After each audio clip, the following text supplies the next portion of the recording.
But no, all the plants have nectar. I don't think the butterfly, like between pink and red, I don't think they care that much, you know, as long as it has nectar. Right, nectar source. Because, you know, they go for this white on the Santa Concha orchid like crazy. So. And blues, the mist flower. So it's the amount of nectar that the plant has is what's most important. Is there something you need?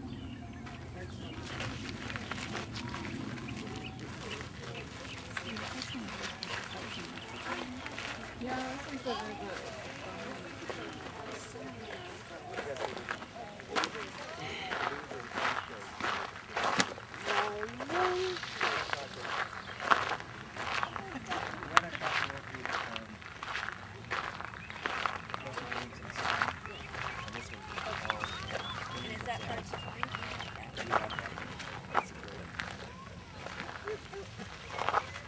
Y'all know that this tree is on the do not plant list now, the Vitex. And I never have seen it be exotic invasive until I went to Lake Austin. On the shoreline, you'll see that it's a weed. Vitex tea is very good. Yeah, Vitex seed tea, women.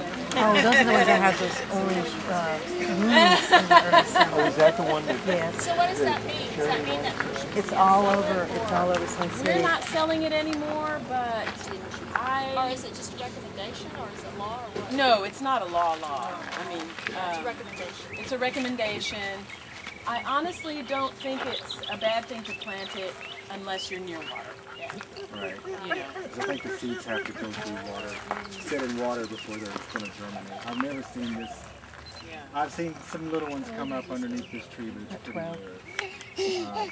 It's nice because it's deer resistant. Yeah. It's important. It's a great tree one. for deer. And it's medicinal. I know the city used to have a list of preferred plantings, you know. I know the Chinese pistachios on there, and it's off because it's extremely invasive. Things change. Oh, cool. That's really Do you want to go back this way? Yeah. Ooh. Looking good. Mexican first name, is that Roger? That one I'm confused about. I think we call it as an annual. Mexican purslane that's growing at the base of the butterfly weed? That is a perennial purslane. Oh, okay. That one is, but usually they're annuals. Oh, okay. But that one is a perennial. Good. I like that. Look underneath it. Here's the pipeline cell built on the side.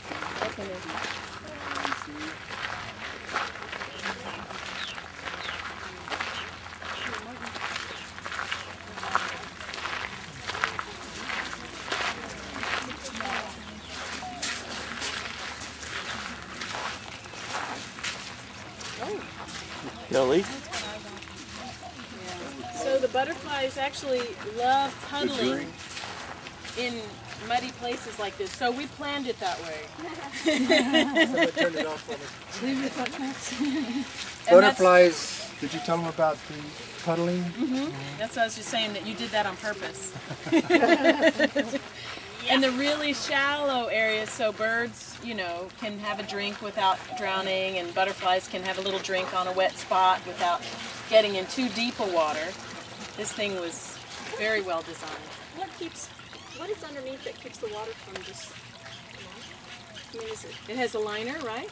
it a It's plastic solid. one? This one's solid cement. And the pumps down there runs back to your biofilter, back to your rubber plastic bucket. We don't have an automatic fill, so we just turn a valve on by hand. I turned it on a while ago. So this was our first water fountain on site, wasn't it? This was our first water feature on site, right? How wet do you want to keep the butterfly? Your saucer where the butterflies land, isn't that what that's for? You want it you don't want water standing in it. You just want it to be The sand wet. right. We also have a mister hooked up, and that's for those hummingbirds. They like to fly through really soft spray. If I could turn this on.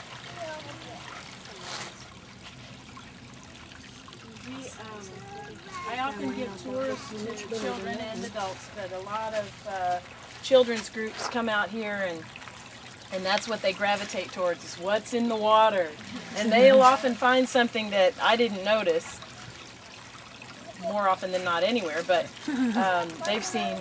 we've seen tadpoles, all kinds of wonderful critters in there. I just had a group yesterday and they're really sweet. ACC does this youth program that's free for the students. And the 4th and 5th graders. That's for the hummingbirds. They like to fly through the mist. So do your other ponds have liners in them so this Yeah. Well, the waterfall, the little waterfall down there is all cement, all gunite. Sandy has a and then the big water feature has a rubber pad, rubber liner.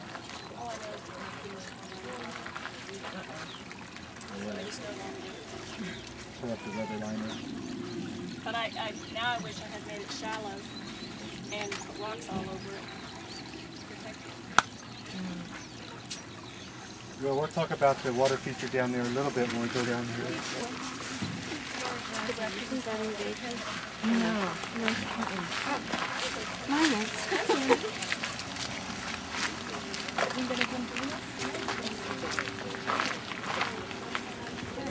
A lot of people ask about this tree. This is the thornless honey locust. For a long time we were calling it black locust. And then we looked it up and decided these black locusts didn't have these beans like this. And it's different from a honey locust because it doesn't have the thorns. The honey locust has these big spurs. So this is, now we're calling it the thornless honey locust. It's a beautiful tree. Is that Gladitia?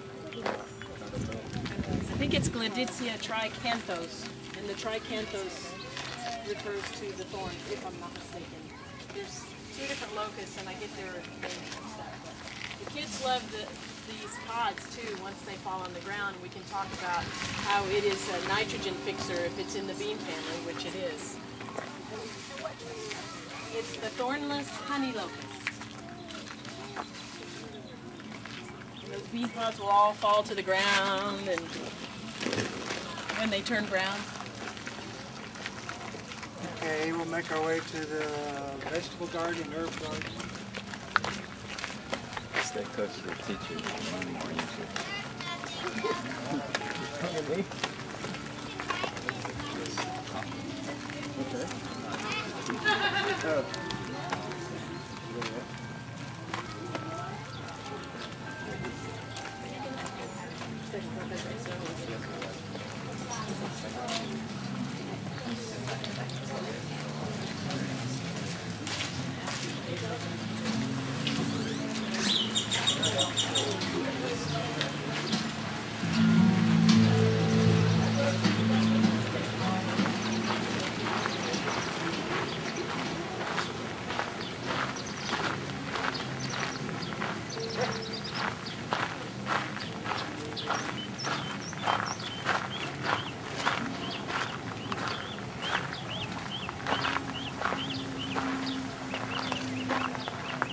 Cover of Texas Gardening magazine this month.